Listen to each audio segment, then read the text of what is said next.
what he will be sharing with us is not only theoretical knowledge that he has, mashallah, but also lived experience, having kind of been involved and engaged and from the very conservative to the very liberal to the middle, within the government, outside the government, the community.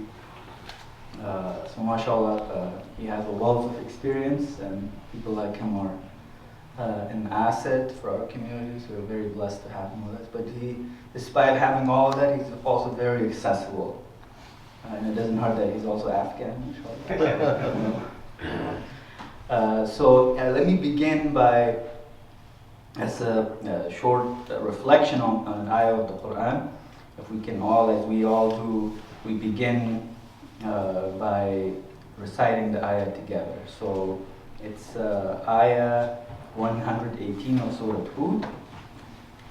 11 is the number of the surah. 118 is the number of the ayah. So I'll give you a moment to find that. On Quran.com, it will be Quran.com/11/118.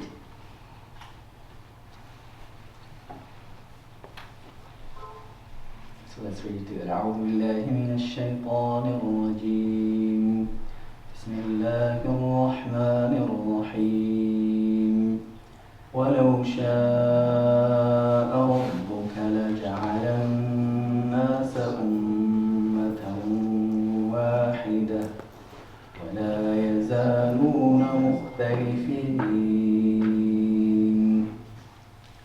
Rahman, do you want to do the translation? If your Lord had pleased, we would have made all people a single community, but they continue to have their differences. Thank you. So this is a beautiful ayah that also goes hand in hand with the other famous ayah that Allah says, وَجَعَلْنَاكُمْ شُعُوبًا وَقَبَائِلَ لِتَعَارَفُوا. That I've made you into tribes and nations so that you know one another. And so not only linguistically, ethnically, Allah's plan includes that we will have our differences, but also in terms of our ideologies and opinions and the way we live our lives, the way we understand the world, whether we believe in God or not. That's also part of Allah's plan. So, and that's a promise. وَلَا يَزَالُونَ مُخْتَلِفِينَ. These differences will always be there. So for us as a community, it's important to appreciate that the differences, to learn from some of the mistakes that some of those opinions have made, some of the groups have made, and that wealth of tradition and various takes on Islam, readings on Islam specifically, that gives us an opportunity to find the middle path, right? There is no middle path if you don't know the extremes. And so that is facilitated by knowing all of these differences. And I will hand it over to Haris, but I want to make one last point, and that is a lot of what we learn about Islam, some groups tend to give you their own readings as Qala Allah and Qala Rasul. Pretty much saying that what my understanding is what Allah and the Messenger says. The reality is, much of it is our own understanding, or the understanding of various scholars or groups, right? And so it's a heavy statement to make to say that this is what Allah has said, this is what the Messenger has said. And so that distinction, that fine line, is something that's important for us to consider, and that's what makes us nuanced, that's what makes us the ummah of the middle path. But we will learn much more about these things and much more from Haris. Assalamu alaikum, everyone. Bismillahirrahmanirrahim, in the name of God, most gracious, most merciful. First of all, are you all able to see the screen? You guys can see it? All right, good. Just wanted to make sure. When Imam Zia was talking, when we were talking about this topic and holding a conversation about this topic, he mentioned that it's quite timely right now. There's a lot of talk in the news about what's happening in the Middle East, what's happening specifically right now in Syria, around Muslim groups and Islamic groups and political movements and movements that really impact a lot of us either knowingly or unknowingly. And I'll start my conversation, and I hope we can make it a conversation. It doesn't have to be a one-way delivery, but I'll give you, what piqued my interest in this topic for many, many years ago.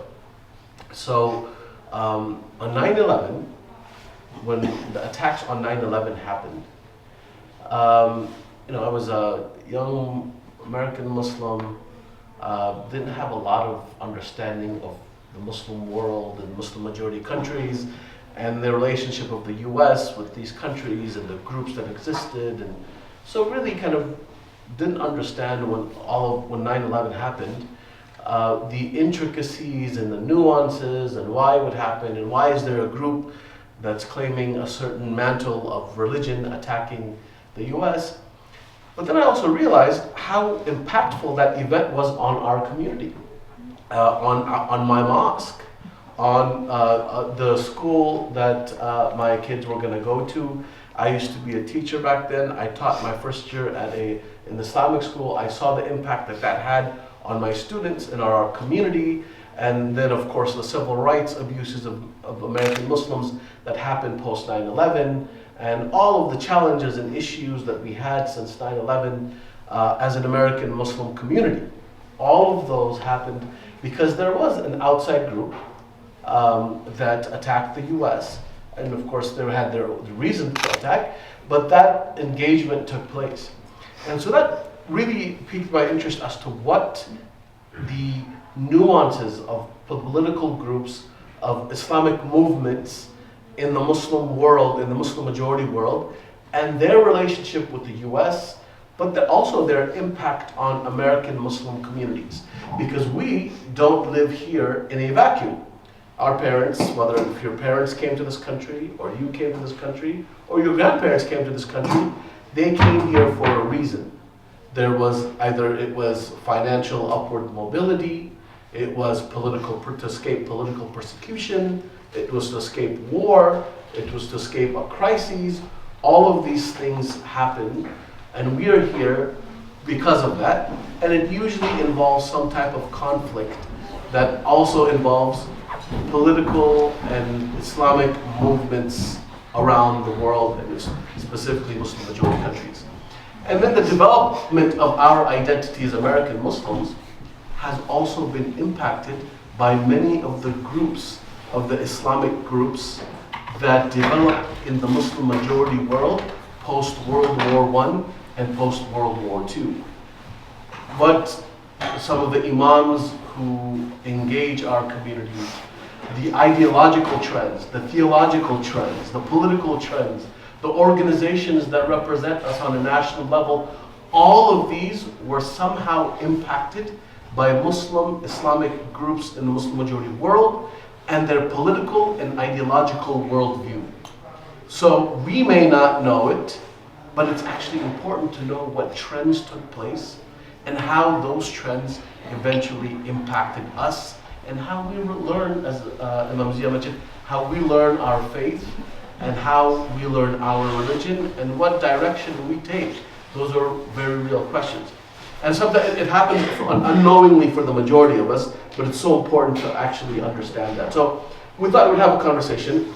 We thought we'd go through the history of some of these political movements in the Muslim majority world, or religious movements, dawah movements as they call a lot of them call themselves, and how they impacted our communities. As you see in Syria right now, the conversation that's taking place is about Syria. And in Syria, the group that has taken over Syria is actually what they call an Islamist group.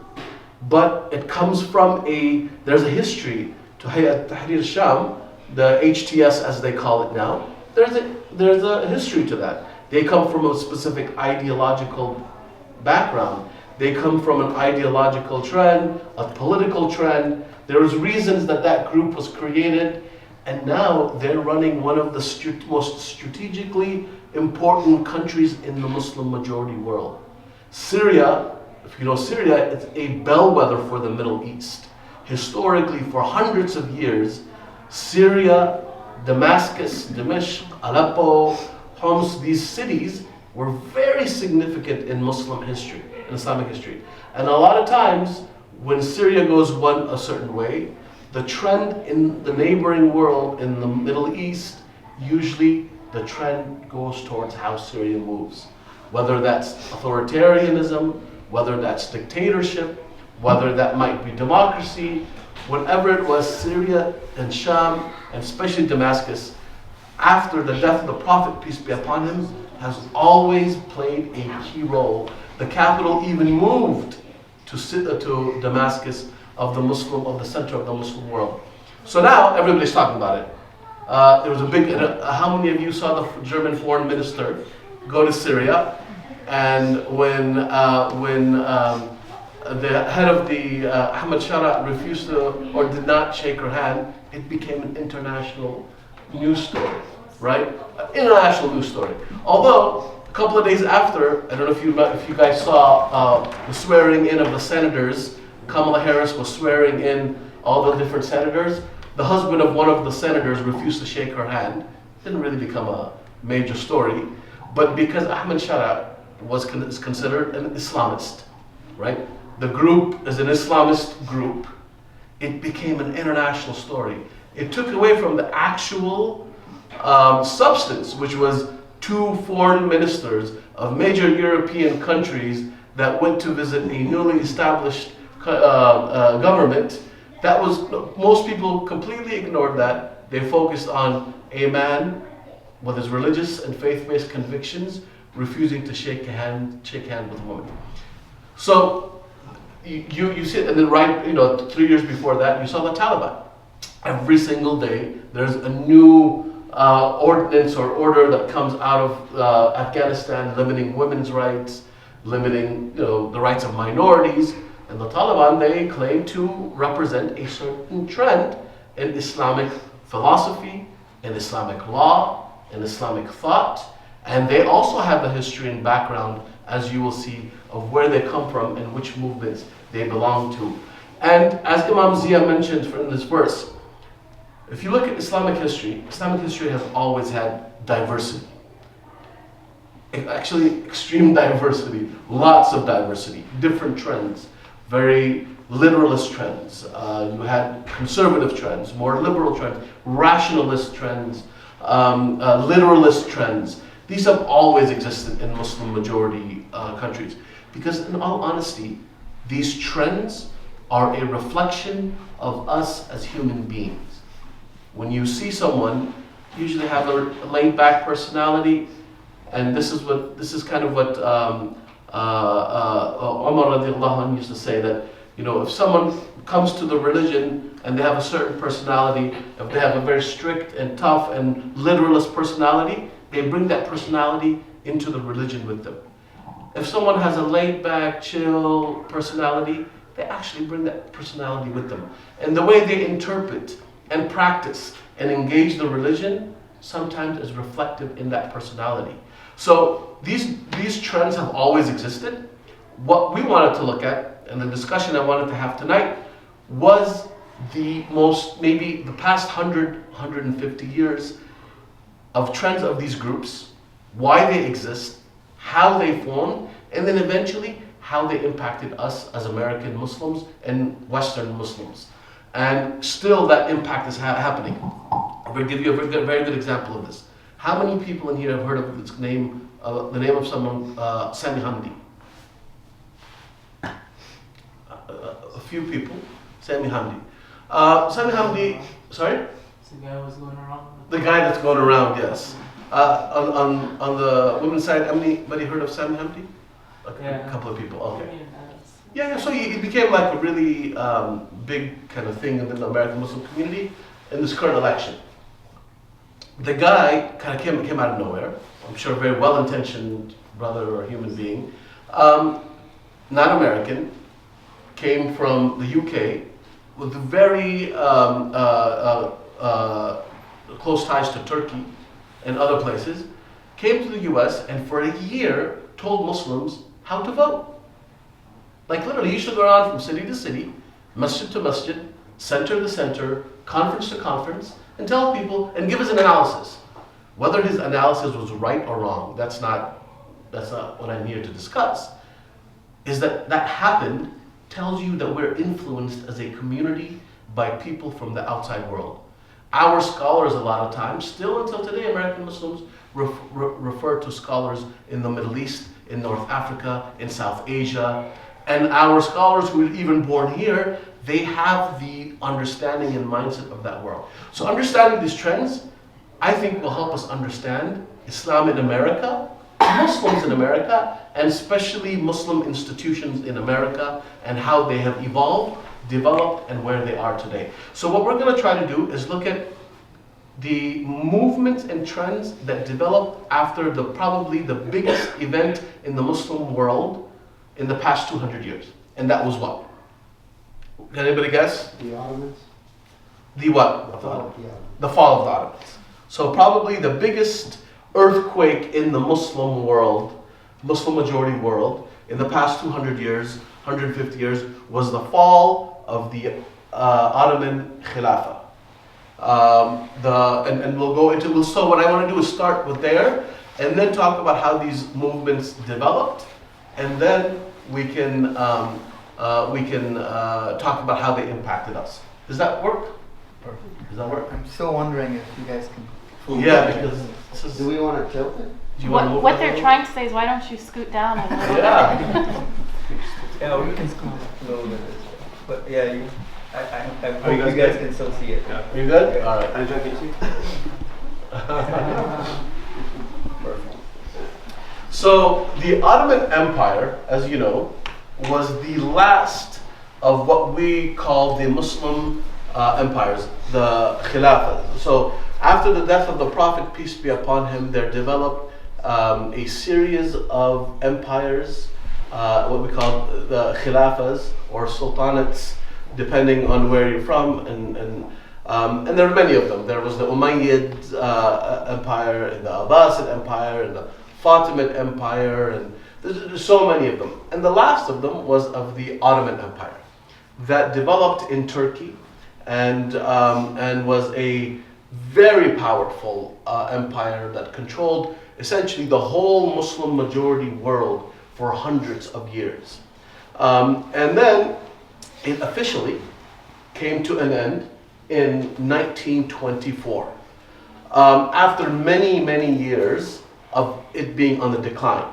It was a very powerful empire, but slowly on the economic decline, scientific decline, educational decline, really closing off, especially of scientific and educational institutions. They did so much to eventually get to where they got. They participated in World War I, but they sided with Germany. And when that happened, when Germany lost, the Muslim majority lands were partitioned even more between the European powers, and we'll go into that in a little bit. So years of decay of the Ottoman Empire took place. It was unable to modernize, unable to really bring in modernity into its systems, so they essentially decayed. And then there was a lot of nationalist trends that took place, and we'll talk about some of those nationalist trends. So the fall of the Ottoman Empire marked the end of 1,300 years old institution that symbolized the unity of the Muslim world. So even if every Muslim didn't really believe in the Ottoman Empire or the Sultan, there was a symbolism of Muslim unity, right? Like the Pope type of thing. There was, for the Catholics, it's the Pope. For the Mormons, it's Salt Lake City, Utah. You go to the church, there's a symbolism, and the political Muslim world, the religious world was of course Mecca, but the political and social Muslim world, the symbol was the Ottoman Khalif or Sultan, and then the lack of unifying religious political power contributed to the fragmentation of the Muslim world. So because of that symbolism was gone, the Muslim world essentially fragmented into different pieces, and colonization happened, and colonization had already taken place. It became worse. So the loss of a unified Islamic symbolic identity happened in 1924, and Muslims were really at a loss. The Ottoman Empire served as a unifying force, at least to some level, for Muslims across the world, different ethnicities, different regions. They had at least been a unifying force, and that fragmentation of Muslim identity happened. A lot of nationalist identities then developed. So when the Ottoman Empire fell, the impact of that was, the rise of the new nation states. Turkey developed, and then all the different states. The Ottoman territories were divided into several modern nation states under the influence of Britain and France specifically. Britain and France and even Germany to a certain extent, but mainly Britain and France did most of the dividing of the Muslim world. Britain controlled Iraq, the Palestinian territories, the Transjordan Sham area. France controlled Syria, Lebanon, and other North African countries. And then new independent countries kind of came about. Turkey, Saudi Arabia, Iran emerged as a country on its own. And then there was the fragmentation of South Asian Muslims. So you had Muslims in India, and then partition happened. And then you had Muslims, you had a new state by the name of Pakistan that happened. Afghanistan formed, then Bangladesh formed. So the Muslim world in this part, earlier 20th century, really there was major earthquakes happening where different countries were forming on a regular basis because of the fall of the Ottoman Empire. And then the Sykes-Picot Agreement, of course, that really sealed all of it and formalized all of these borders that you have today. Jordan, Saudi Arabia, Yemen, Syria, all of this was formalized in the early 20th century. So economic decline in former Ottoman territories really was a big thing. Economic decline really impacted that part of the world. The Ottoman provinces now all of their resources went to European powers, right? Whether in North Africa, South Asia, the Middle East. Local economies were reoriented to serve colonial interests. So all these colonial, in Egypt, in Syria, colonial interests really ran, oil and gas went to colonial powers, the contracts went to colonial powers. All this economic actually prowess that region has of natural resources, rich natural resources, a lot of it went outside of the region. And the loss of the Ottoman infrastructure and networks they had created, and especially the naval network. So a lot of pushing around resources and goods through the navy and sea happened. And then, so as the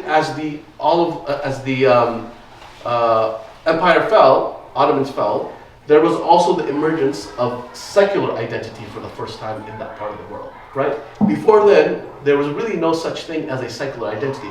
You might not be very practicing in your personal life, but the idea of a secular state not controlled by the Sharia or even symbolic Sharia was not really a part of the Muslim conscience in that part of the world. It was not big.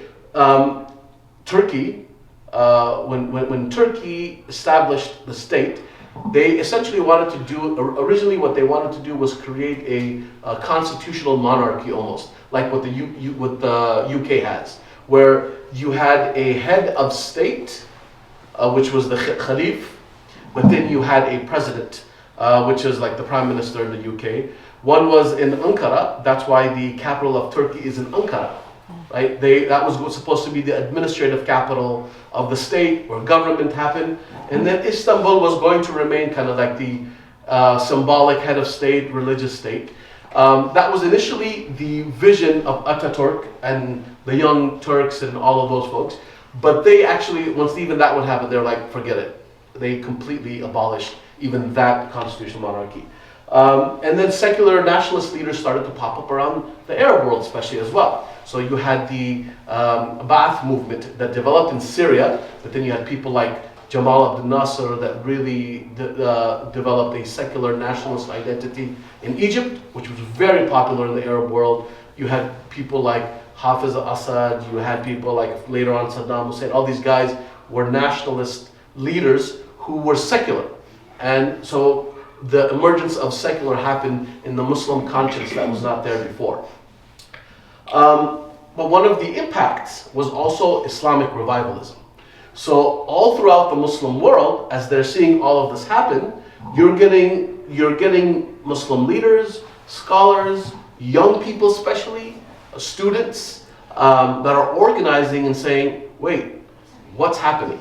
We are going through colonization, there's colonial powers taking from us, and now there's no even symbolic Muslim leadership left. The Khilafah is gone.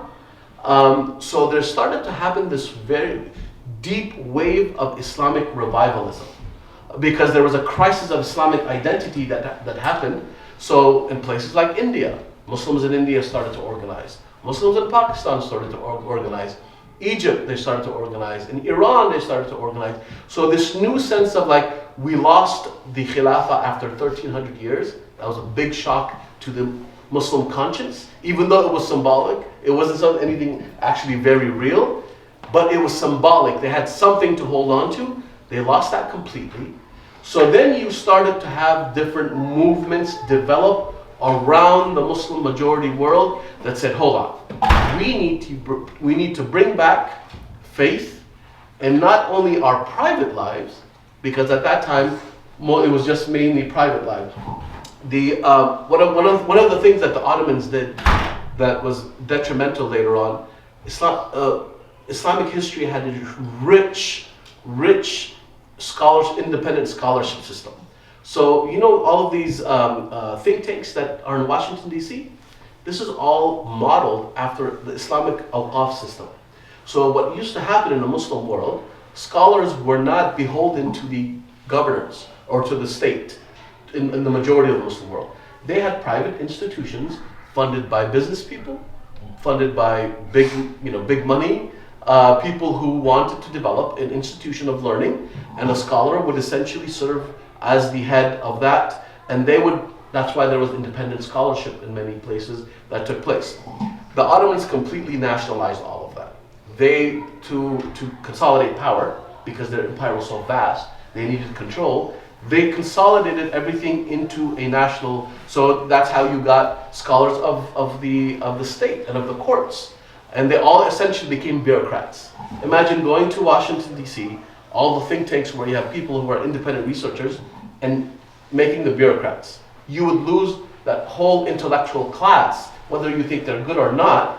At least there's an intellectual class that's thinking independent of the state.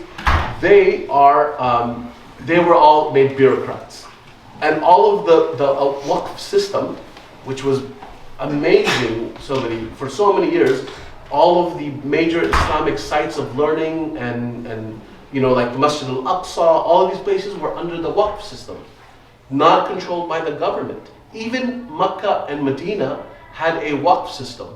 Money used to come from, so for many years, Indian Muslims used to support Mecca and Medina and its financial issues. It was a Waqf system. It wasn't a state-run system. So when all of this fell apart, the intellectual kind of thought also fell apart. The independent identity also fell apart, and then colonialism killed it off. They came in, of course, and nationalized and colonized every aspect of the state.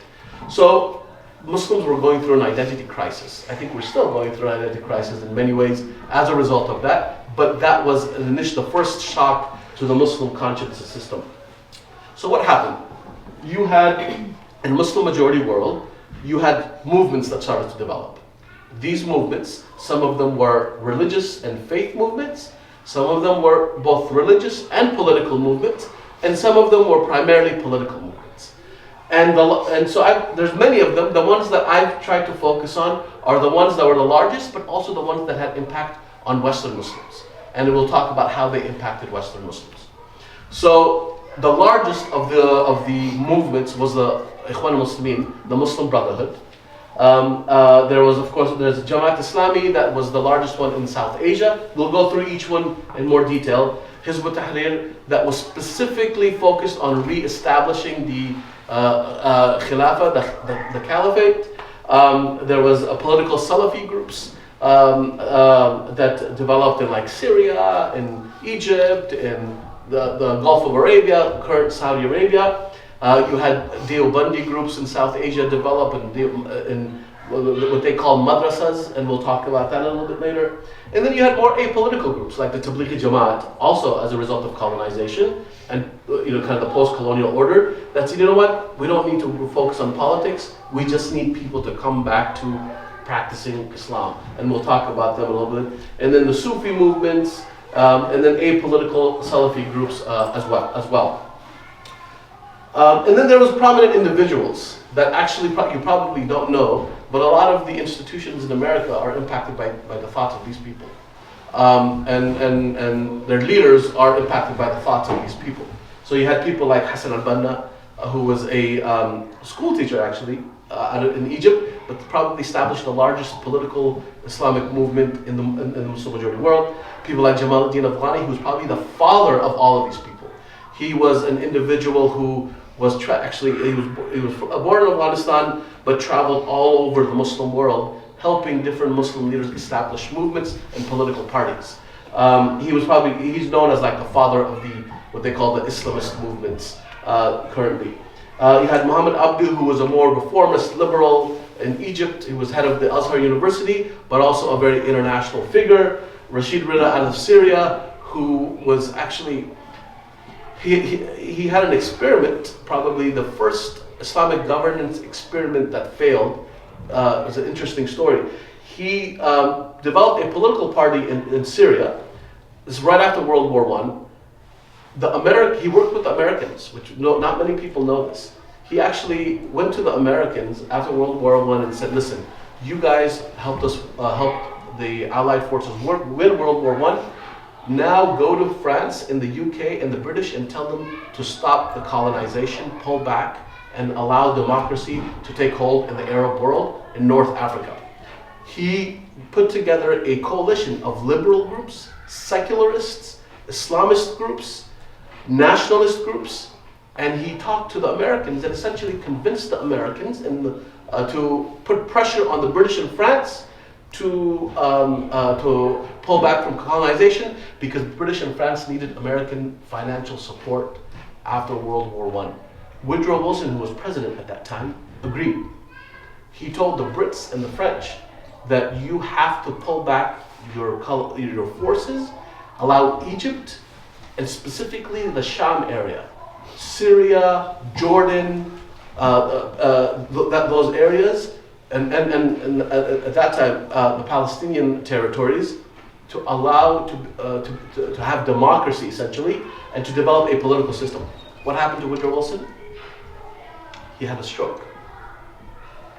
When he had a stroke, one stroke changed the whole region.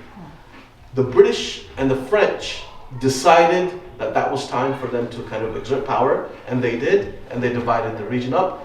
They sent in troops, completely de-weaponized, demilitarized the groups that had been formed, put them in jail, subverted a democratic movement. There's a really good book, if you guys have time, you should pick it up. It's called How the West Stole Democracy from the Arab World.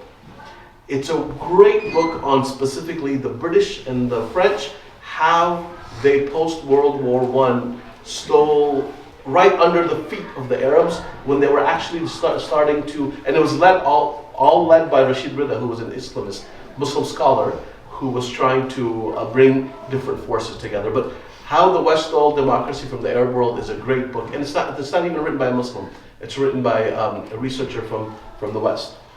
And then Maududi, who was probably the biggest influencer in South Asia, in Jamaat Islami, and he was a journalist, but also eventually an activist. Sayyid Qutb, which is probably, when you talk about groups like Al-Qaeda and these groups, Sayyid Qutb was probably the biggest influencer on many of them. And I'll talk a little bit about why. And then also in Iran, you had Khomeini, and also it was called the Red Shia movement, led by an individual named Ali Shariati, that essentially took like Shi'ism and Marxism and brought it and created a movement, and we'll talk about that later as well if we have time.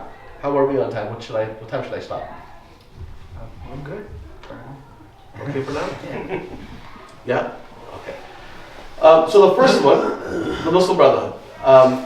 It was founded in 1928, and we talked about that in Ismailia, Egypt. It was both a faith-based revivalist movement, political movement, and social reform. It actually started as an organization to push back against colonial forces and colonialism, and then it evolved to doing a lot more. Of course, the motivation was the fall of the Ottoman Empire. It was to reestablish Islamic, what they called the Islamic State, the Dawla Islamiyya, and to push back against British colonization in Egypt specifically. It started in Egypt, and it was supposed to be focused on Egypt, but then there was, but it became so large, and then Hassan al-Banna himself was assassinated. He was killed. It became so huge that it essentially moved from just a socio-political movement to like a religious movement, economic movement, social movement. And then it initially focused on services, education, then got involved in politics. But many of its members, and I'm not going to go into details of the Ikhwan, but I'm going to talk about how they impacted American and Western institutions. Many of their members from the 50s onward were people who were professionals, doctors, professors, engineers. They were very big in the syndicate world, what they called at that time. Engineer syndicate, medical syndicate, all of these different professional syndicates that were very impactful. It was like the labor here. So you have the labor groups who were very powerful in policy and campaigning and organizing. In Egypt and in certain parts of the Arab world, you had these syndicates that were powerful because they had money, they had control over the university system especially. So many of their members actually came to the US because when the Egyptian government of Jamal Abdel Nasser cracked down, who was originally part of the Muslim Brotherhood. Jamal Abdel Nasser was a member of the secret branch of the Muslim Brotherhood who eventually took control of Egypt and then persecuted the Muslim Brotherhood, put thousands of their leaders in jail. A lot of them fled Egypt. A lot of them fled. They went to different parts of the world. Many of them went to Saudi Arabia because at that time Saudi Arabia was just being established as a state. So Saudi actually welcomed a lot of them. And they thought Saudi Arabia would be a place, and it was for many years. The Muslim Brotherhood lived very freely, openly in Saudi Arabia. Saudi Arabia was a new country looking for professionals, teachers, professors, scholars, and many of the Muslim Brotherhood members went to live in Saudi Arabia. But many of them came to the US. Many of them came to the UK. They went to Europe.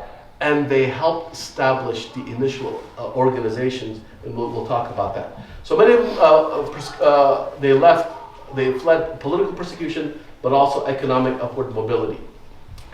And then their impact on Western Muslims and Western communities. Many of them came from the 60s to the 80s and even 90s, but that was the biggest group. They really helped build Muslim institutions. So if you've heard of MSA, that was built by former members.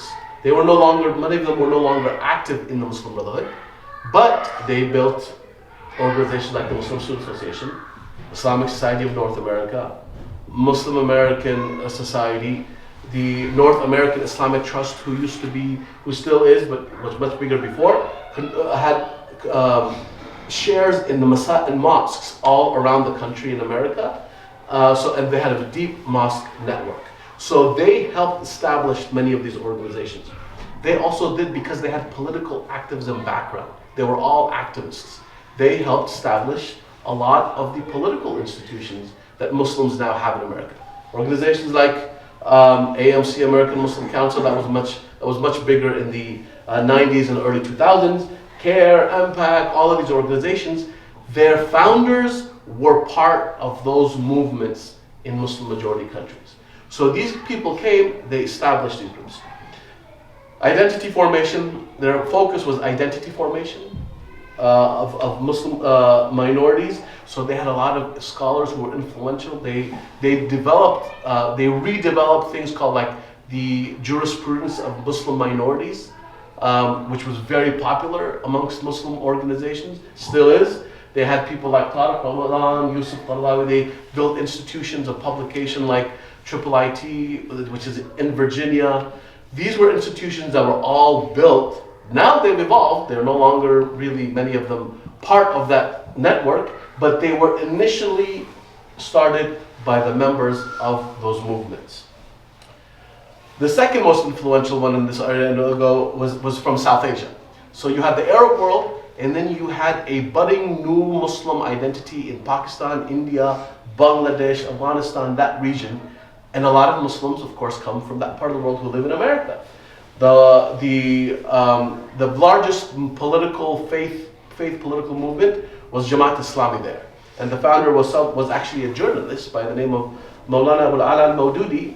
And it initially started in Lahore, that was still part of British India, but then they supported some of them supported the partition of Pakistan and India that took place. And their goal was also to reestablish what? The Khilafah that had been lost. So all of these groups, their biggest trauma was the loss of the Khilafah. They were all trying to reestablish that. They were established because of the rise of secularism in India, Pakistan, Bangladesh, Western influence, British India. They really were pushing back against that. The perceived decline of Islamic values in India, in Pakistan, in Bangladesh. So they started a socio-political and religious reform movement to really push. Initially, they were apolitical. Then they became fully political as well in the 60s. And their impact in America, and especially in Britain, was huge. From the 1960s and 80s, a lot of them came for the same reason. All professionals, doctors, engineers, professors, and they built institutions. The Islamic Circle of North America, one of the largest. How many of you go to their conference in Baltimore every year? A lot of people go. You get like 50,000 people that come to their conference every year in Baltimore. They were established by people who were involved with that group. So a lot of the South Asian, Pakistani, Indian institutions, Muslim institutions, were built by the former members of Jamaat Islami. Also political, a lot of them were political, so they established political and social justice groups. And Muslim Brotherhood and Jamaat Islami. Yeah. One happening in the Arab world, the other in South Asia. Yeah. Who influenced who, or did they just evolve sort of independently from each other? A bit of both. So the original movement was the Muslim Brotherhood. They were established earlier. And there was a hap-chance meeting between Maududi and Sayyid Qutb that took place at a conference. That meeting really pushed Maududi to establish Jamaat Islami around the same values and principles, which was, they believed that, the Muslim Brotherhood believed that Islam, what they called, was a whole life system, from the person to the community to the state, that all of it should be governed by Islamic law, and that you have to start from the individual and go all the way up to the state level. So the Maududi and Jamaat Islami essentially used that model, but built their own independent system, although they did coordinate as well. And even until today, you have like the MAS and ICNA groups coordinating.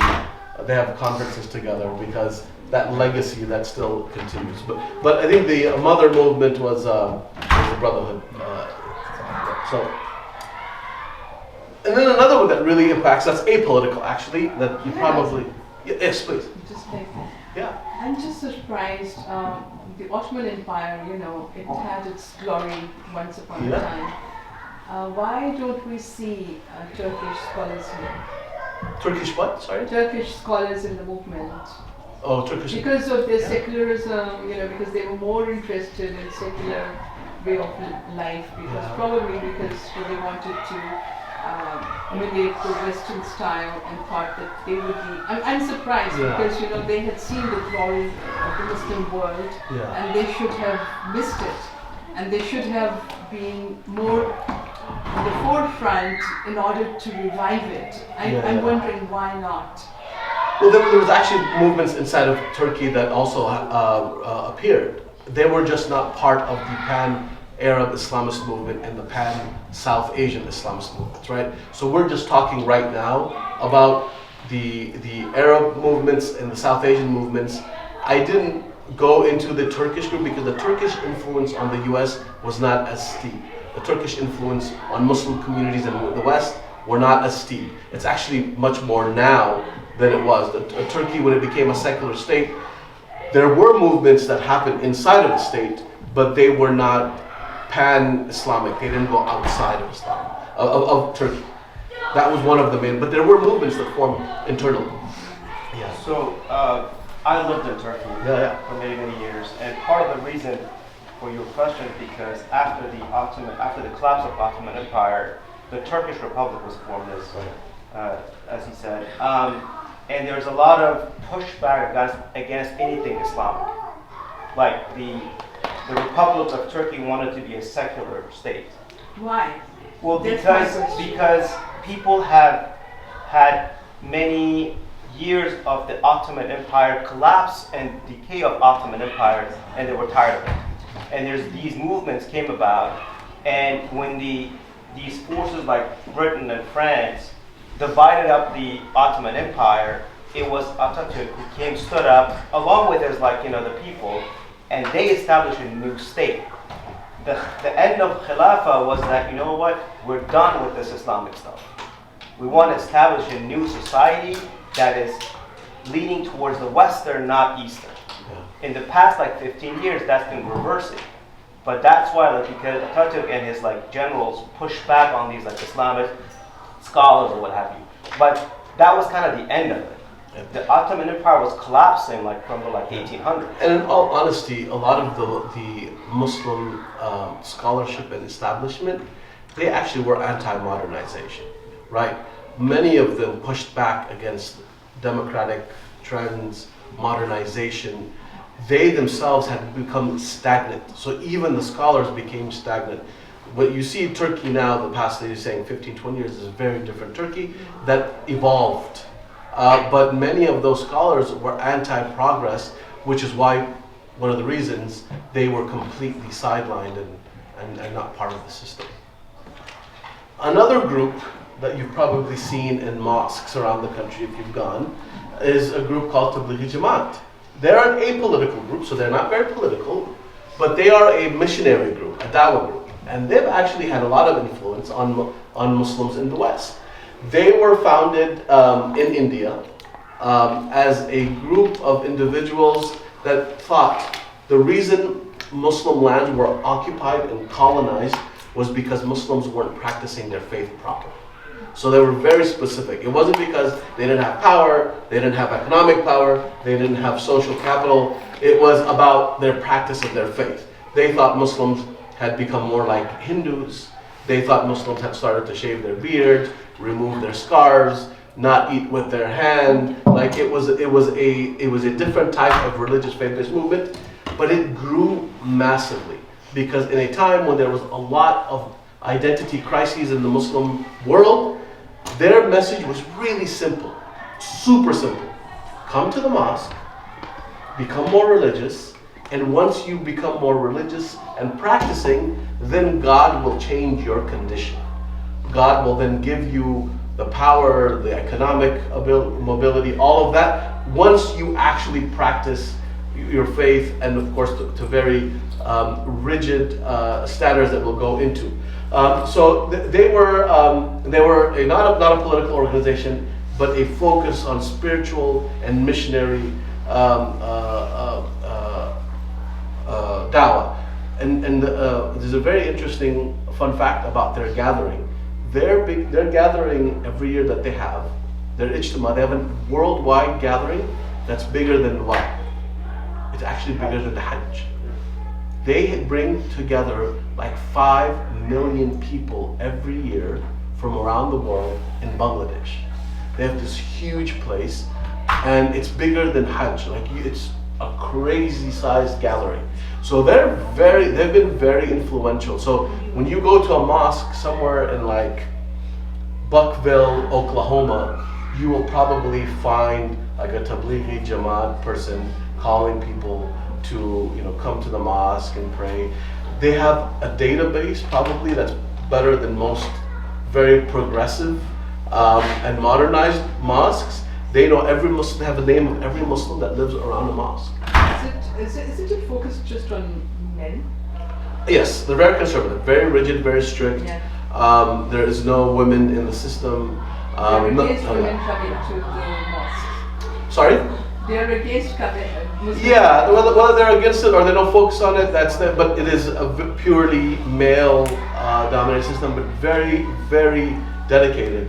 They go on 40 days, they'll leave their families for like 40 days and go get people to come and worship and come to the mosque. But very male-centric, very patriarchal in that way.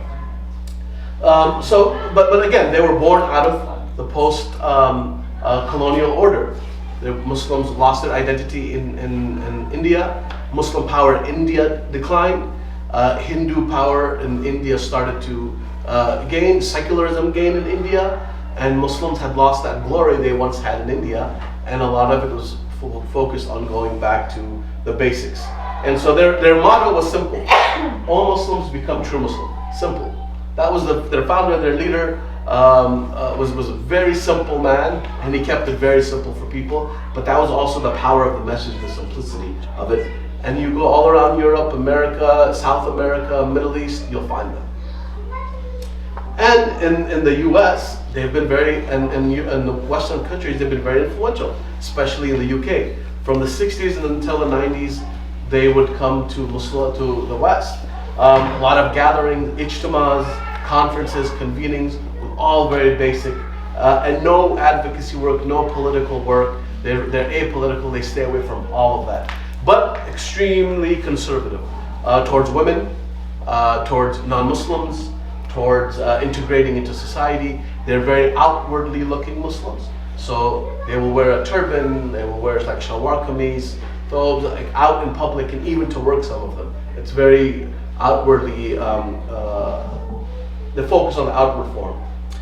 Another movement that developed and also had an impact on Muslims in Western societies was kind of the Salafi, quote-unquote, Wahhabi movement that appeared first in the Arabian Peninsula, which today is called Saudi Arabia, but also spread to other parts of the world, in Syria, Egypt, in different places as well.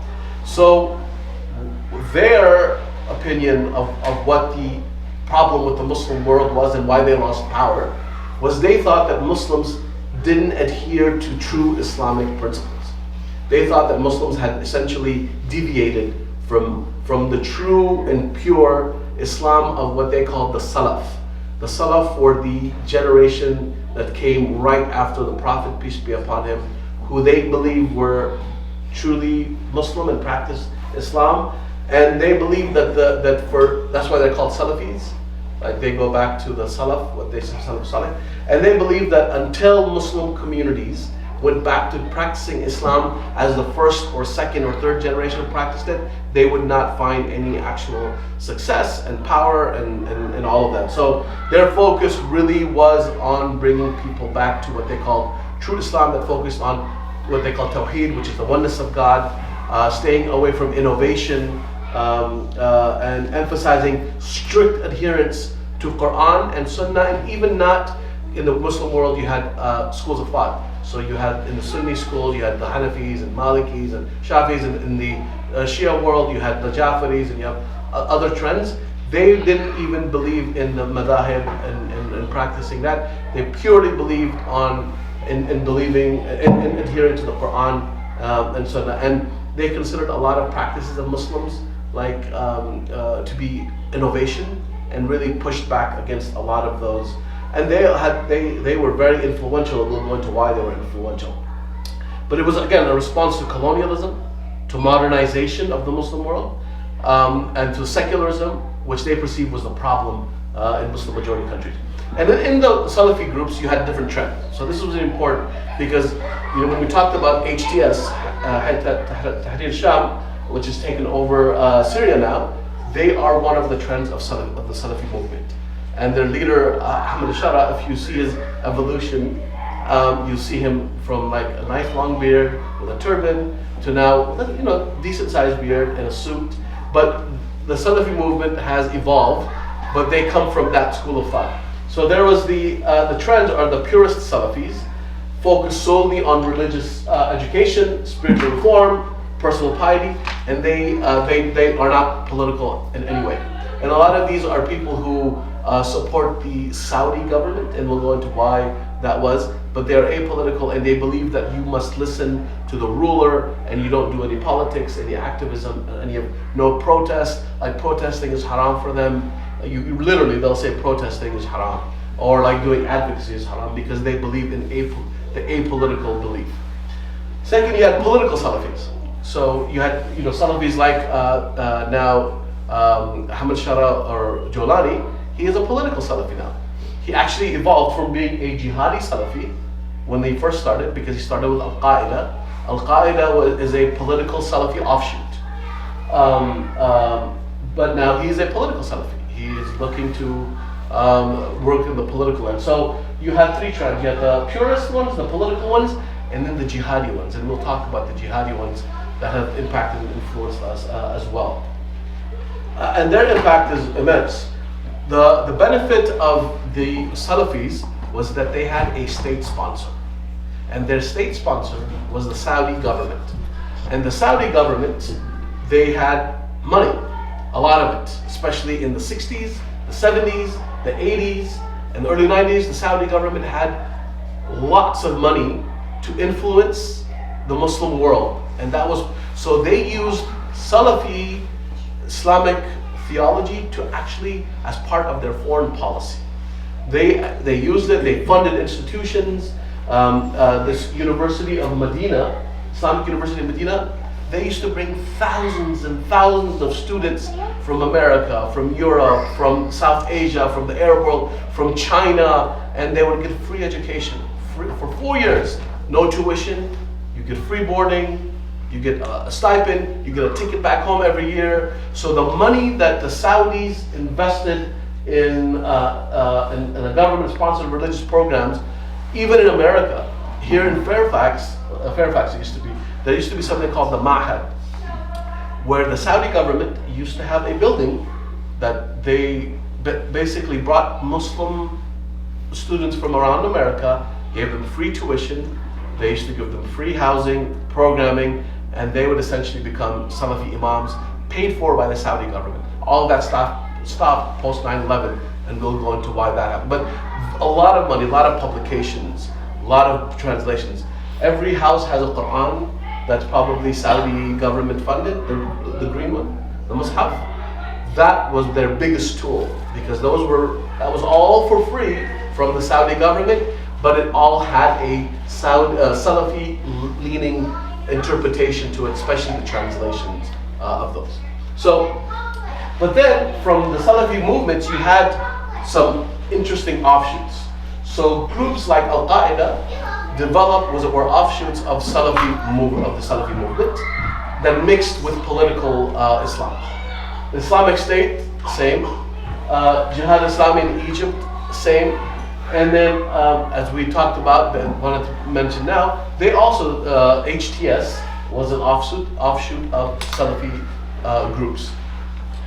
And they had a lot of influence because they caused a lot of damage in Muslim majority world. Sorry, go ahead. Did you put Taliban in there as well? No, so the Taliban is a offshoot of the next group that we will talk about, yeah.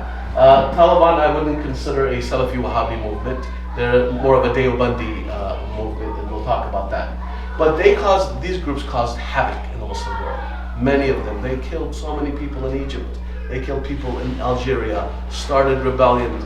I mean, it was, I remember I was visiting Bosnia one time I met with the Mufti of Bosnia, the highest religious leader in Bosnia. He told me, he said, we have had Islam for 1,000 years in Bosnia, in Europe. We had Islamic institutions, infrastructure, teaching. When the Salafis in the war in the 90s, when the war broke out in Bosnia, the Salafis sent a lot of fighters to fight in Bosnia. And he said they caused havoc within our communities after the war because they brought an understanding of Islam that was very different than our local communities. You had families turn on each other, very conservative, especially the role of women. Bosnians had a very, if you go to a big masjid in Bosnia, if you in Sarajevo, the main mosque, I would go to pray, men and women pray next to each other.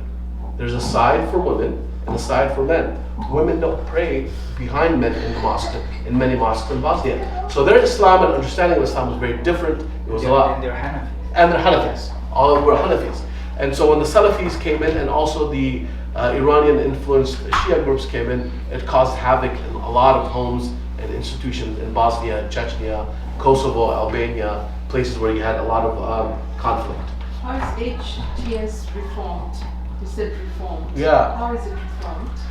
So, that's going to be seen, but what we've seen from the last couple of years of HTS is they've dropped some of their extreme positions. They have become much more inclusive. Their willingness, especially with minorities in Syria, the role of women, allowing certain social practices, that they've shown that they've changed. Now, whether they've changed ideologically or not, that remains to be seen. But so far, especially in the last month, or a month and a half, that they've taken over the reins in Syria, there has been very positive developments in how they have started to govern.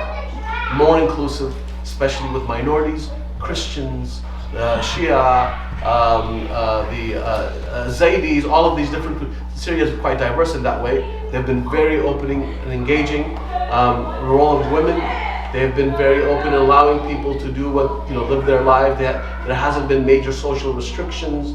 What you saw happen in Afghanistan after the Taliban took over, you haven't seen any of that in Syria thus far. So that's what says that they've actually reformed and moved away from their old habits in 2011 and before. But it remains to be seen. So, but the Salafi influence was huge in our part of the world, and all of us were influenced by it. So because they had money, and they had Mecca, and they had Medina. And when you have that, that is a very critical combination of things to have. So there are a lot of recruitment of Muslim students by Saudi-funded institutions, groups like WAMI, Muslim World League, University of Medina, Al-Quran institution in Mecca, publication houses, free Qur'ans, free subsidized books, audio and video material used to be all over America in the 90s. I grew up in the 90s as a teenager. Any Islamic material you read was usually Salafi translated material, and they used to give it to you for free. And as a teenager, you couldn't spend $40, $50 buying a book on nuanced Islamic topics. You would literally get these books, and that's what a lot of us in the 90s, when we grew up on this stuff. Funding of imams and of their education, extremely, again, very conservative, patriarchal in their approach.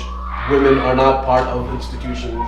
They're very strict with non-Muslims in integration. And some of the institutions that they currently have, that have reformed to a certain extent, like what you call Salafi light, like Al-Maghrib Institute. Most of their imams are Salafi. The majority of them studied at the University of Medina. Go to the Al-Maghrib website and you look at the bios, you'll see the majority studied at the University of Medina. Even Yaqeen Institute, that has now become a mainstream institute, if you look at a lot of their scholars, especially originally, but they've moved on and informed from some of that. But what happened after 9/11, because Al-Qaeda and a lot of the groups were offshoots of the Salafi movement, the US government cracked down on a lot of these groups and told the Saudi government, you have to close down all of your religious institutions, because every Saudi embassy around the world used to have what was called an Islamic Affairs Department. You remember Imam Zia? I grew up in Los Angeles. They used to have a consulate. I remember the person who was charged of the Islamic affairs. This guy with a huge long beard, super conservative, but he used to give away a lot of books. So if you wanted to see him, you would give two things you would get free from him: dates and books. That's every Ramadan, everybody gets Qur'ans, dates, and books for free. So, but the U.S. government shut all that down and told Saudi they needed. So after 9/11, Saudi essentially shut down their Islamic affairs departments at their different embassies and consulate. And now they've actually have I don't know if they've evolved or whatever it is. They are now a lot more progressive in their Islamic, the Muslim World League. They're a lot more progressive, more open. They're trying to be more inclusive, interfaith event. So it's an interesting development since MBS took power in Saudi Arabia. And then the last one that we'll do, and then we'll open it up to have a conversation, is the Deobandi school of thought. So the Deobandi, they're probably the largest religious movement in South Asia now. They were founded in 1867 in the Darul Uloom, which is a madrasa in Deoband, India, in a religious seminary. And they're really good at building religious seminaries. That's their expertise. They were founded originally to push back against British colonial rule, to push back against colonization, secularization in India of the Muslim community. They really focused on preserving the orthodox Sunni Islamic tradition, but specifically the Hanafi school of thought. That was their approach. Emphasized on studying the Quran, Hadith, and literal interpretation of Orthodox Islam. They are mainly based in India. They're founded in India, Pakistan majority, Bangladesh, some of Afghanistan, but a lot in Europe, in the UK especially. Deobandis run religious institutions in the UK and in the US as well, and I'll go into how that happened in the US. But their key objectives: preservation of identity, a very strict identity. Originally it was anti-colonial. Now it's all about religious education and scholarship, and establishment of madrasas, seminaries. So you go all around the subcontinent, you'll see thousands upon thousands of these madrasas. And what do? They take young boys, mainly boys, no girls again. They give them free housing. They give them a free Islamic education. They take them off because they go to very poor areas, especially economically depressed areas, where families can't even feed their kids. They will take them in. You get free education. You stay there for 3, 4, 5 years. You become a hafiz of the Quran. Your family becomes proud of you. You have a symbol in your local community.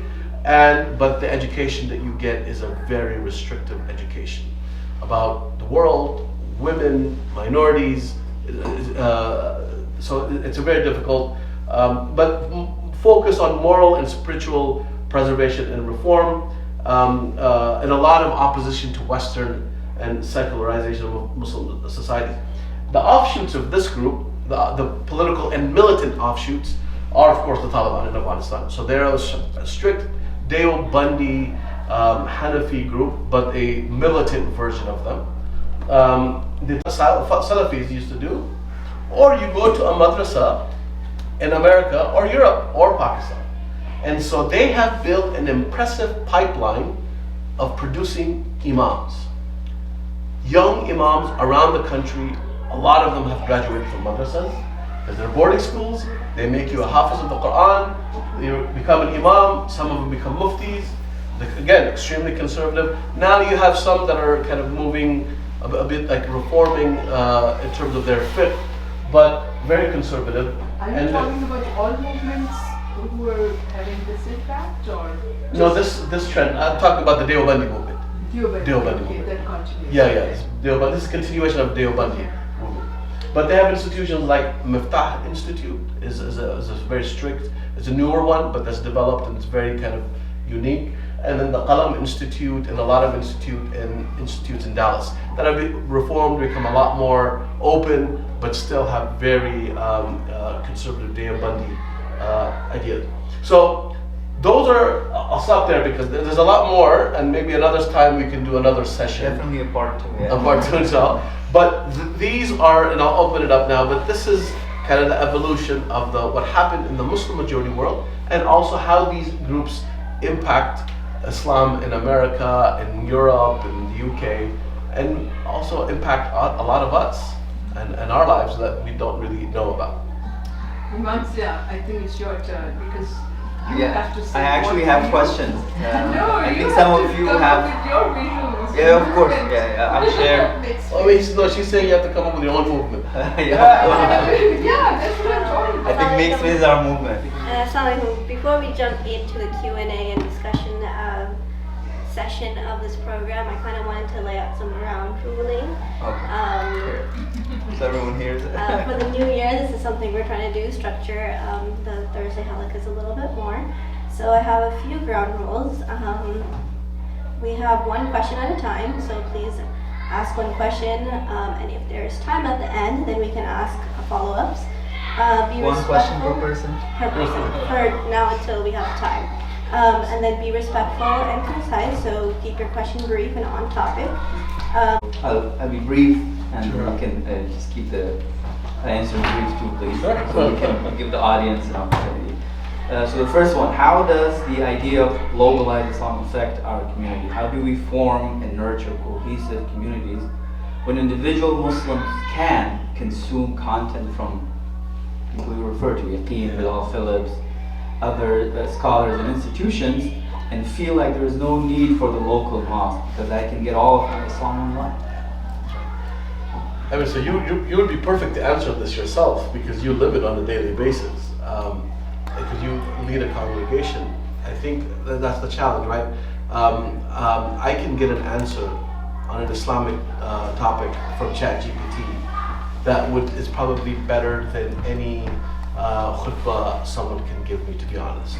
If I know how to use ChatGPT, I can put in a question and get even better than Google, right?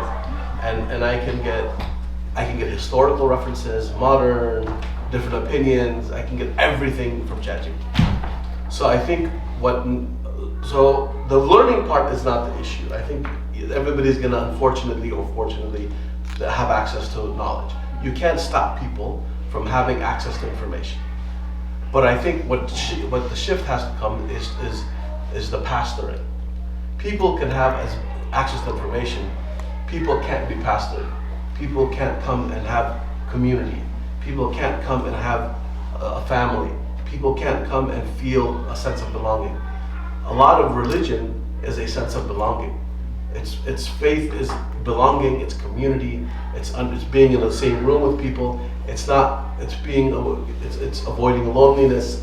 All of the malaise that we go through today. I mean, we have the most access to information, but we've been the loneliest in history as human beings. We're lonely. We're tired, we're depressed, we're anxious. Information, whether it's Bilal Phillips or this other person, that doesn't help. What helps is having a conversation with you, where you, on an individualized level, can have an opinion and engage. And I think that's where we have the opportunity, is to build community rather than to build knowledge institutions. Yeah, those are coming, those will come, but majority of people, if they have a question, they Google. And in a couple of years, Google will be obsolete. So people will go to ChatGPT or AI and get those answers. So I think it's about building community like what you're doing here. Let's take a question from the audience. Sorry, I use Copilot. Oh, Copilot, my bad. My bad. My amazing other half couldn't be here today. Okay. Just to segue into what you mentioned with accessibility, Yeah. because I do get this a lot from my other half.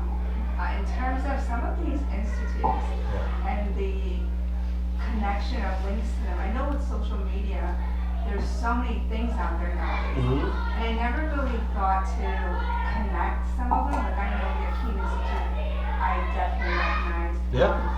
But we put up posts, we put up things, we share things. Yeah. Should we be concerned that some of this could be governance and higher tier and it could backfire on us? Yeah.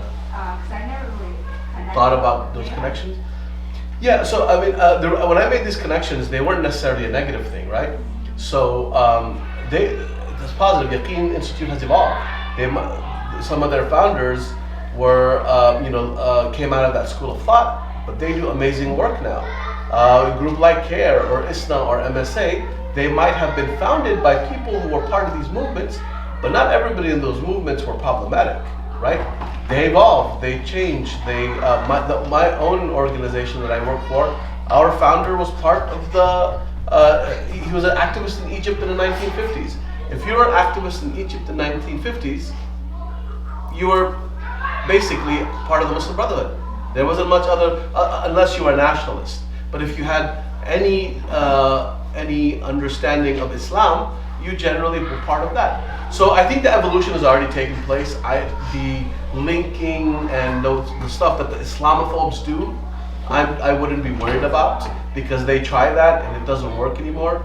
You can only link for up to so long. But Omar Suleiman was born in Louisiana and grew up here, and anyone who says that he's part of the Muslim Brotherhood or a Salafi movement in Palestine, that's just not gonna stick. Now that's one that I recognize because he has a stance on most of his Right. information. Yeah. But some of these other ones I would never connected them. Yeah. You know what I mean? And it's I just can't help but think about it. Yeah, no, I don't think that that's an issue. Islamophobes have for decades now tried to make those links, but they haven't been successful. And initially they were successful, but they haven't been successful. All of these organizations have evolved.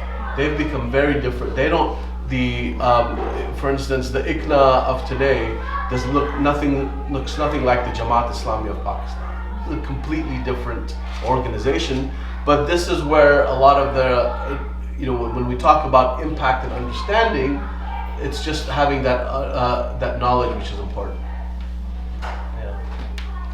Yes.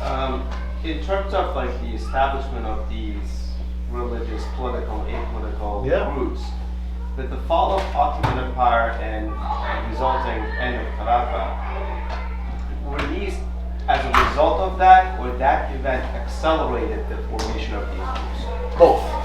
So, for instance, if you look at let's take the subcontinent, right?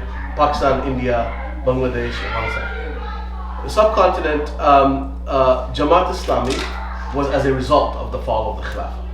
But the Deobandi school was accelerated by it. It was established prior to the fall of the Khilafah, 1867, something like that. It was as a result of the British colonization of India, and the British mandates and secularization and civil law and all of that. But it was accelerated when the Khilafah fell, because now they were like, oh, we have no symbolic Islamic unity around the world. So both, you're right in that some of them were created by the fall, some were accelerated by the fall.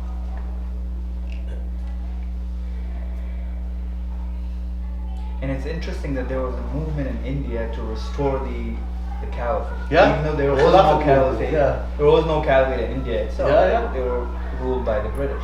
Yeah.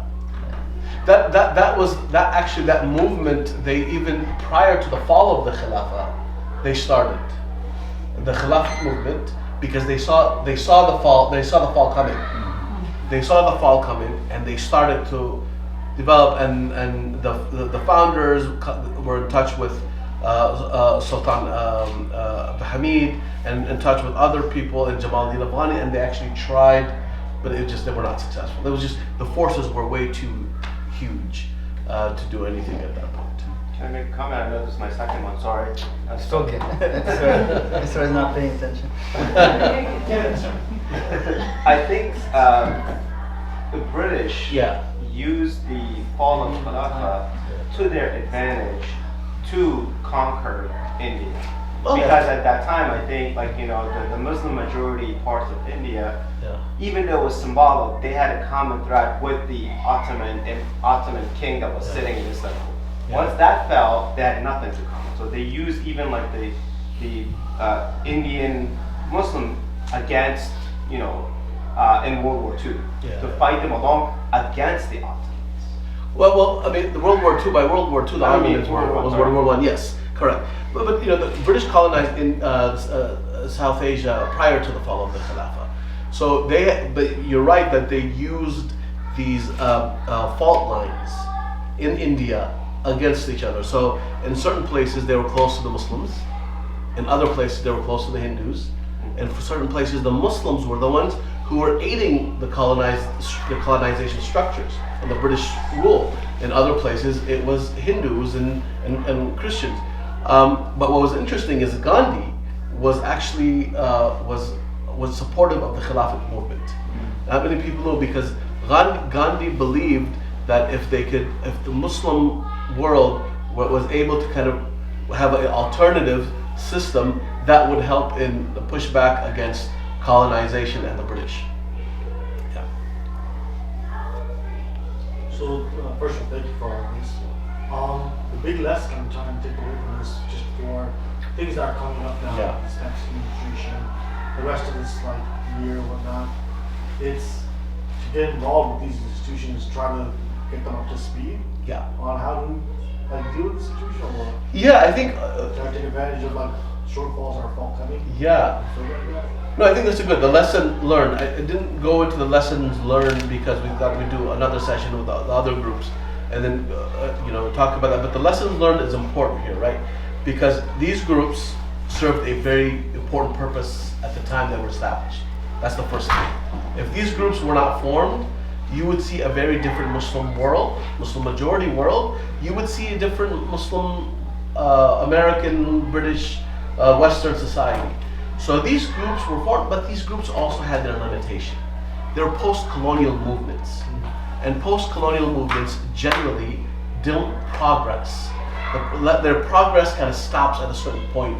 They weren't able to build, all they could do is look back and say, oh, the Khilafah was this great thing, and we need to restore it.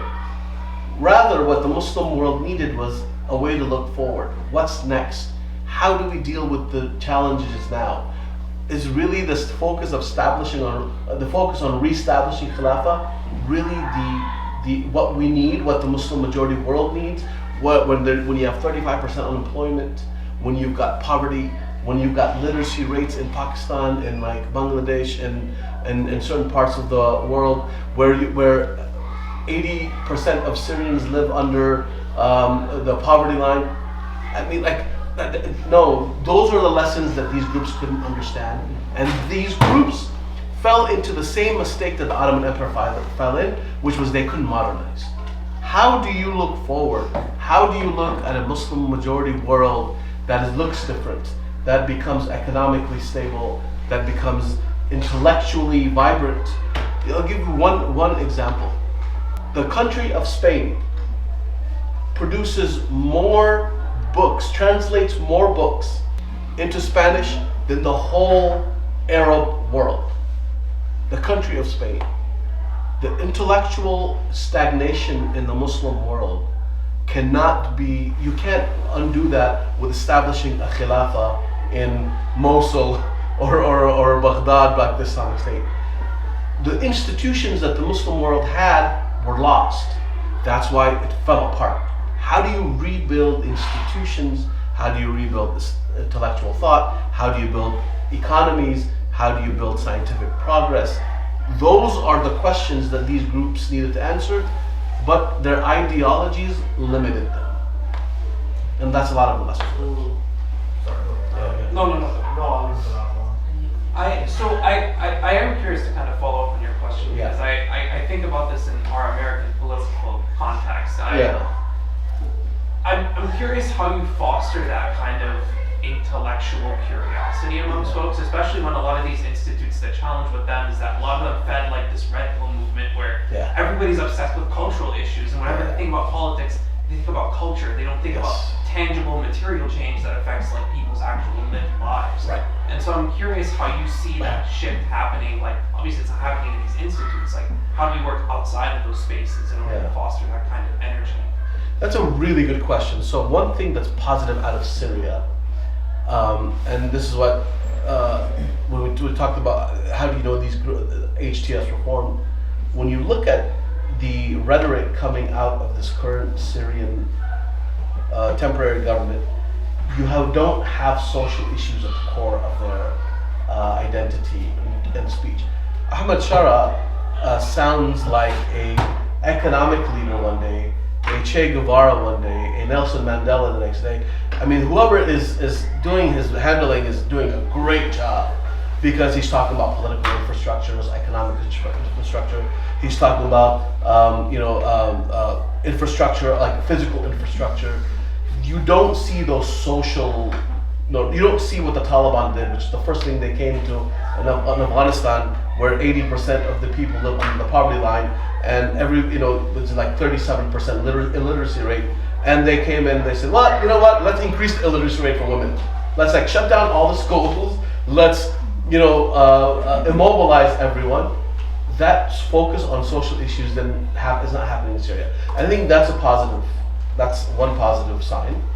And here, I think our institutions, this is the challenge, right? So, for instance, before October 7th, there was a big movement amongst Muslim communities here, and some of these organizations that actually I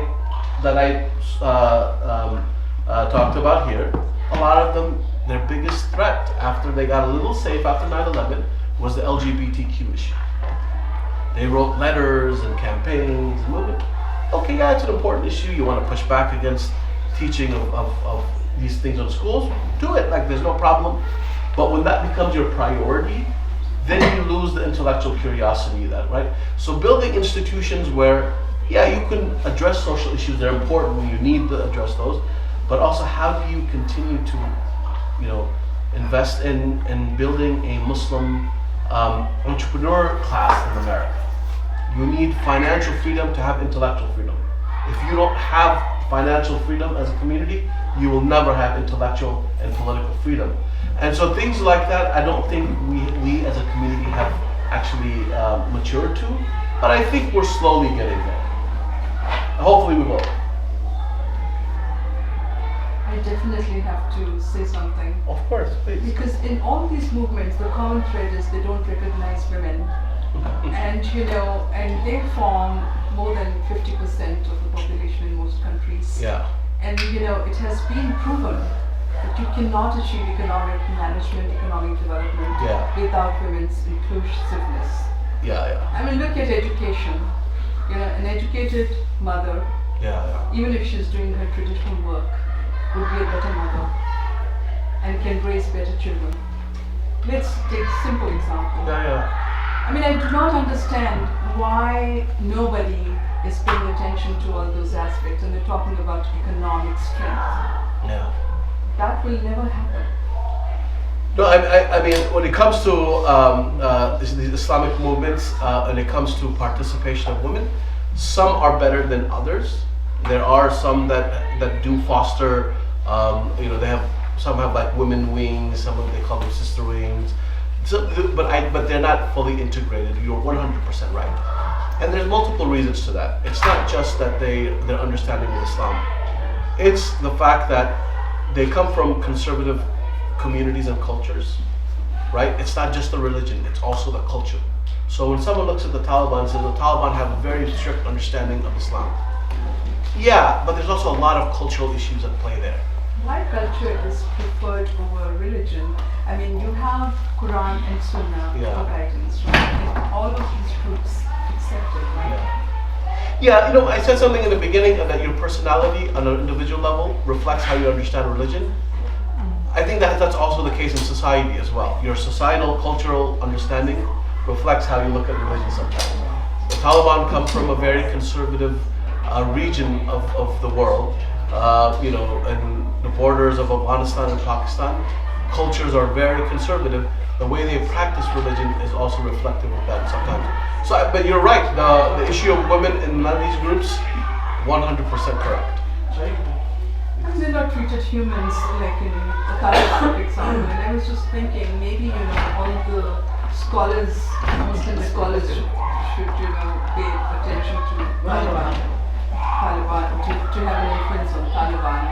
I think many have gone. I've gone, visited them, tried to have those conversations. Nothing.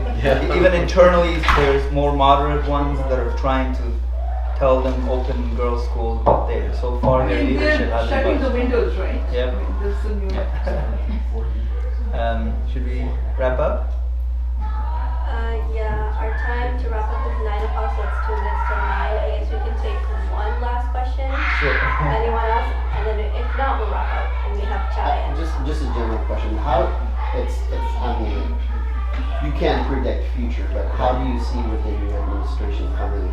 How do you see them playing in especially with these Muslim groups. with not just the Muslim groups, but with kind of like the chaos that's going on in the Middle East right now. So I think there's going to be a lot of challenges. For these groups, there's going to be some challenges. So yesterday, Trump just appointed someone from the Middle East Institute, who is who had proposed previously and has worked really hard on trying to declare the Muslim Brotherhood a terrorist organization.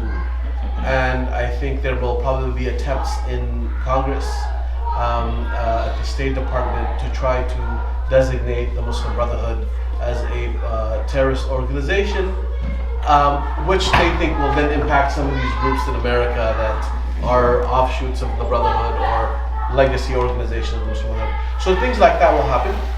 But I think it really depends on the groups. It really depends on the country. So I think Syria, you're going to have a little bit of more of a hands-off approach from this administration on Syria. They will farm out a lot of that to Turkey and to Saudi Arabia. I think this administration will, in many ways, be driven by financial considerations. Be more focused on Greenland. Yeah, exactly. No, and even in Saudi, so like in the Middle East, I think they'll do a lot of business in the Middle East. So I think it'll be a money-first approach in the Middle East. I mean, Trump has said it himself. People around him have said it. His Middle East envoys have said it. Boulos, his daughter's father-in-law, has said it. I was in a meeting with him about 3 weeks ago. We met with them, and he said, our focus is going to be Lebanon and Gaza and building it out. And we're going to get a lot of developers to go in, and the Saudis will pay for it, and the Qataris will pay for it, and they're all about that. So I think it's going to depend on the country. With Syria, I think Turkey is going to be a buffer. With Afghanistan, it's kind of irrelevant in many ways. They don't really care much about it. But there will be a lot of like extreme Zionist organizations and Israeli groups that are going to push hard on trying to do some type of designation for some of these groups. He's already appointed some hardcore Zionists and new communists. Definitely. Yeah. I have a question. Yeah. Sorry, go ahead. And if you think that you can't, it's hard to provide an answer in a short time, that's fine. We can do it next time. But I'm curious to know if you're able to share, I guess, the evolution of where we started Islam, and coming back to today, just kind of looking at where it shifted, where it became extremely conservative, and where women were kind of relegated as, where did that shift take place? Because the culture kind of pretty much was steady and existed throughout, the past, several centuries. So. Wow. I think that's for part 2. That's a whole thing by itself. Right, and the reason I ask that is because at MakeSpace, we try to push through and push past all of the cultural baggage and wrongful associations and interpretations with Islam, and we try to go back to the way of the Prophet ﷺ. So you'll see a lot. So you're a Salafi. I'm just messing. With a lot of bid'ah. Yes, with a lot of bid'ah. But we're trying to bring women to the forefront, like the Prophet ﷺ taught us, and I'm just very curious to learn more about where exactly and what factors led to these changes. It's the one thing to because you can't answer the question, but the one thing to understand is that there's always been trends. It has not always been conservative. It has not always been like women have not always been dismissed from the public square. There's if you look at North Africa people don't focus on because it's not the Middle East and South Asia. Places like Tunisia, Morocco, Algeria, even Egypt. Egypt was a little bit more Arabized in that sense. But like the North African countries, Sudan, Ethiopia, Somalia, the women's role in society is very different. It's very much more in the forefront. They've always been part of leadership. You look at a place like Pakistan and Bangladesh, they had women leaders before the majority of the Western world had women leaders. So it's not that women have not been part of society. It's that some of these groups have evolved, unfortunately, because, and I think that's a legacy of colonization. Anything that the colonizers tried to push on them, they pushed back on. These were not movements that organically developed their ideology. People didn't sit in a room and say, let's create an Islamic movement that is based only on our principles. No. Maududi and the Tablighis and even Hassan al-Banna and all these guys, they were under the pressure of colonization of the British, where, reactionary. If someone is telling you to drink alcohol, you're going to say, no, that's haram. And you push back, and that becomes your main driver. If someone's telling you women should be part of your leadership structures and they're outside force, you're going to react to that, right? So it's very, it's never been one trend. It's been multiple trends. I think, unfortunately, we've seen the worst of it. I actually am optimistic. I'm optimistic for the Muslim majority world. I think it's changing drastically. I think economic trends are changing. I think demographic trends are changing. If you look at Egypt, if you look at Syria, if you look at Saudi Arabia, you look at Lebanon, you look at Turkey, majority, the students in higher education institutions are majority women now. This is the reality. You look at societies, it's changing. It's going to take time, it's going to evolve. I think the conservative, post-colonial, reactionary movements are slowly dying out. Because you've had some level of 100 years away from colonization. So I think the trend is changing. But it's going to take decades and hundreds of years of undoing a lot of that. Thank you for taking that No question. problem. So this was the most simplified yet rich run through. So thank you. This is fantastic. This is very useful. I found it very useful. I would like to have slides. Can we have slides? Yeah, I can send you guys slides. I can send it to the team. If you are available and if Imam Zia agrees, I would love to do like a Part 2? Part 2 or a standalone event just focused on this topic. Sure, yeah. We'll discuss it. We can discuss that.